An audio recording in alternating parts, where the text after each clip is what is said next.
நமஸ்காரம். எங்கு பார்த்தாலும் கோயில்களில் ரொம்ப கூட்டமாக உள்ளது. அதிலும் பிரபலமான கோயில்களாக இருந்தால் ரொம்பவே கூட்டம்.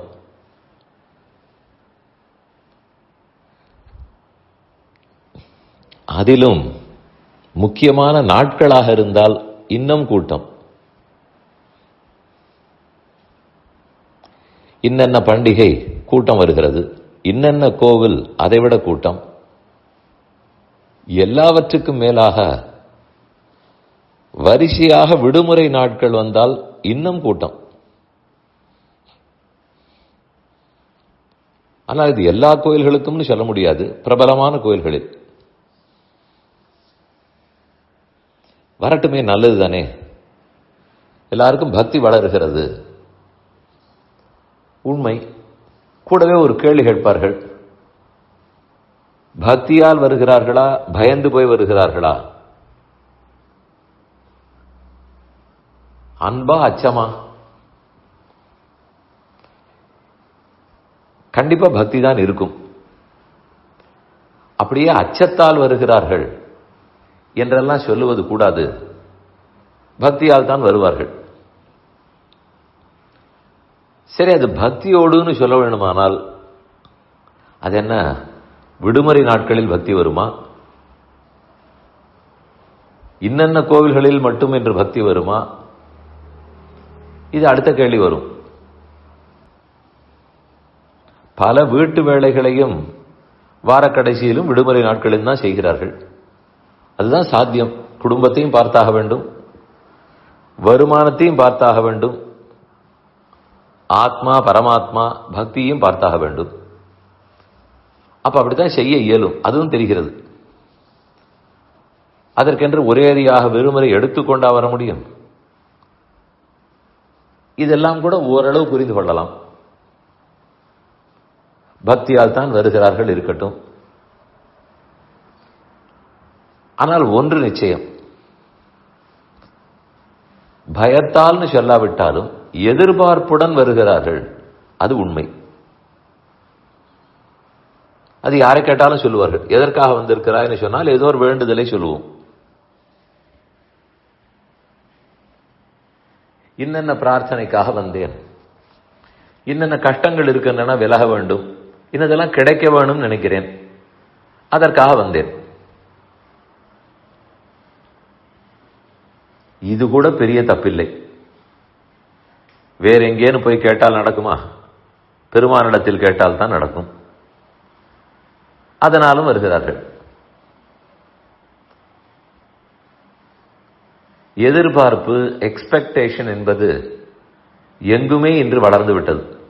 கடவுள் வரை எனக்காக என்ன செய்வார், என்ன வேண்டிக் கொள்ளலாம்,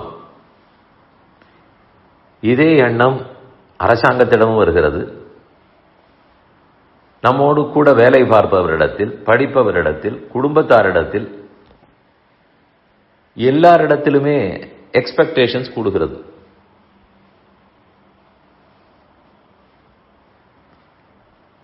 எல்லா எதிர்பார்ப்புகளும் நடக்கவே போவதில்லை, சிலதுதான் நடக்கும். அது புரிகிறது. மனிதர்களிடத்தில் சிலதுதான் நடக்கும், பெருமானிடத்தில் எல்லாம் நடக்கலாமே.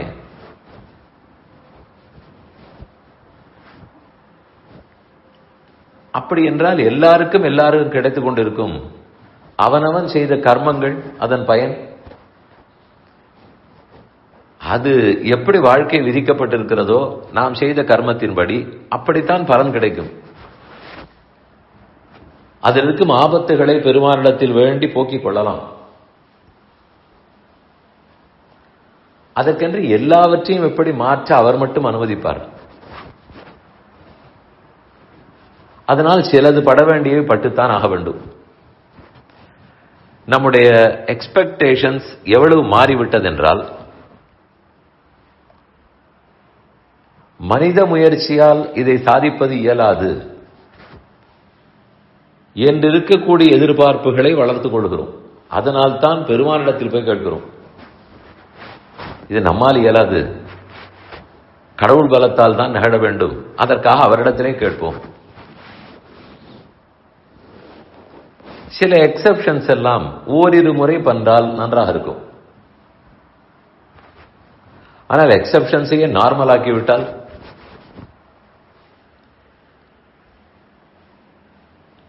ஏதோ ஒன்று நிச்சயமா நம்மால் நடக்காது, ஆனால் நடந்தே தீர வேண்டும். அதனால் போய் பிரதட்சணம் பண்ணுகிறேன், வேண்டிக் கொள்ளுகிறேன், அவரிடத்தில் பிரார்த்திக்கிறேன், நடத்துவார். ஆனால் தினமுமே இதுவே ஆகிவிட்டால், இது என்னால் முடியாது, நீ செய், இது என்னால் முடியாது என்றால் அப்போதுதான் அது நடக்காமல் போகும். எதிர்பார்ப்பு முதல்ல நியாயமானதுதானான்னு தெரிந்து கொண்டு அது நமக்கு ஏற்புடையதுதானான்னு சரி செய்து கொண்டு கேட்பது நலம்.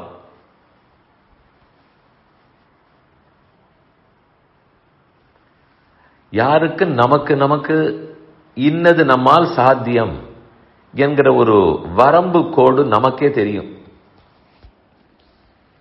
அந்த கோட்டை மீறி விருப்பப்படும் போதுதான் சரி கடவுளாவது செய்கிறாரா பார்ப்போம். அதை எப்போதுமாக நார்மல் என்று வைத்துக் கொள்ள வேண்டாம். அது விதி விலக்காக இருக்கட்டும். அதுவே விதியாகிவிட்டால் கிடைக்கவில்லை என்றாலும் அதனாலும் நமக்கு ஏமாற்றம் தான் மிஞ்சும். அதனால் எத்தனைக்கு எத்தனை பக்தி இருக்கிறதோ அது அச்சத்தால் இல்லை, பக்தியால் தான். சற்று அதன் அடிப்படை ஞானத்தையும் வளர்த்து கொண்டு விட்டால், ஆன்மீக அறிவையும் வளர்த்து கொண்டு விட்டால் அது திடமாக நிற்கும், ஆட்டம் காணாது.